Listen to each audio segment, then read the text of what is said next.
Welcome once again, Mr. Clark Avila.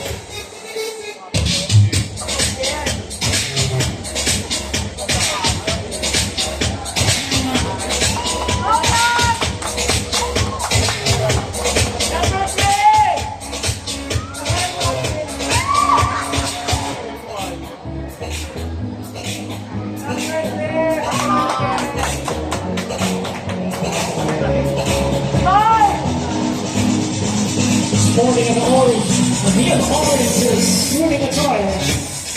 Once again, we have hump number 3, and we still have 3 more humps to feature up next.